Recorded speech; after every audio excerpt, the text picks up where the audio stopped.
Então, olha só, eu tinha essa informação já do que circulava aqui nos Estados Unidos, mas eu já confirmei também com pessoas que estão lá na Venezuela.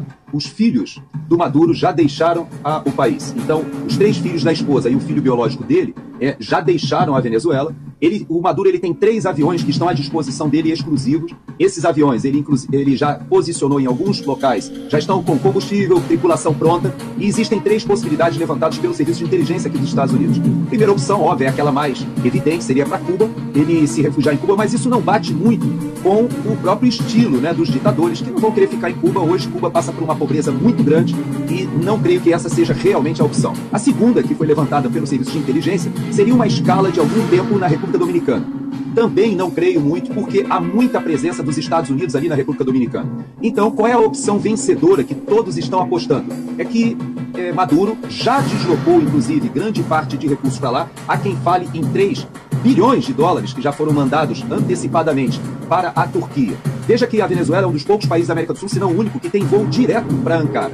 E, na verdade, já há alguns meses o Serviço de Inteligência já havia monitorado e rastreado a um envio de ouro da Venezuela para a Turquia, e os próprios líderes dessa Revolução Bolivariana, vários deles já transferiram recursos para a Turquia. Por que a Turquia? Porque a Turquia não tem acordo de extradição com os Estados Unidos. Então, embora a Turquia seja um país europeu, esteja na OTAN, ela não integra a União Europeia, mas ela tem litígios ali de interesses, particularmente com Israel, que nós vamos abordar semana que vem, mas a Turquia ela é hostil à ideia de ter um tratado de extradição com os Estados Unidos. Então, é um local que o Maduro já preparou, ele fica na Europa, fica próximo até da Rússia, com quem ele tem bastante ligação também, e seria um local confortável. Por que eu falei da segunda-feira? Porque existem algumas possibilidades. Militares, inclusive o próprio ministro da Defesa, que é alguém odiado por grande parte dos militares, e eu explico porque ele ficou todo esse período e ele não permitiu uma renovação natural. Ele foi fazendo as promoções políticas e realmente desvirtuou toda a cadeia, a política de pessoal das Forças Armadas. E ele não é alguém benquistos, porém, ele já se ofereceu, veja bem, já se ofereceu para a oposição para intermediar, ou seja, dizendo que as Forças Armadas respeitarão o resultado e não se colocarão contra a população. Não sabemos. Diosdado Cabello é outro que diz que morre, mas não sai da Venezuela. Não sabemos também. Agora, aquela cúpula mais ligada à cúpula política, esses já se arrumaram, Paulo. E cada um deles já tem a tua rota de fuga pronta. Por isso que eu digo que a segunda-feira vai ser muito importante. Se Maduro, de fato, declarar sua vitória, o mundo não reconhecerá, a própria oposição não reconhecerá, e o tal banho de sangue que ele ameaçou, as Forças Armadas não darão respaldo para ele.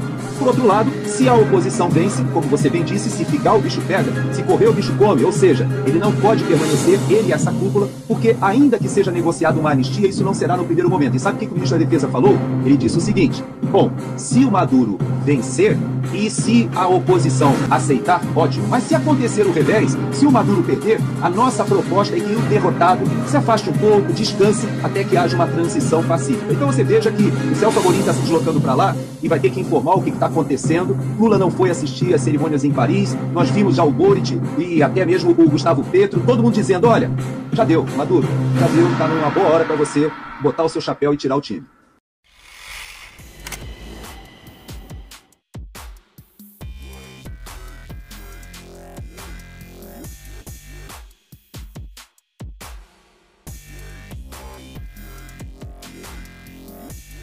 Nossa voz.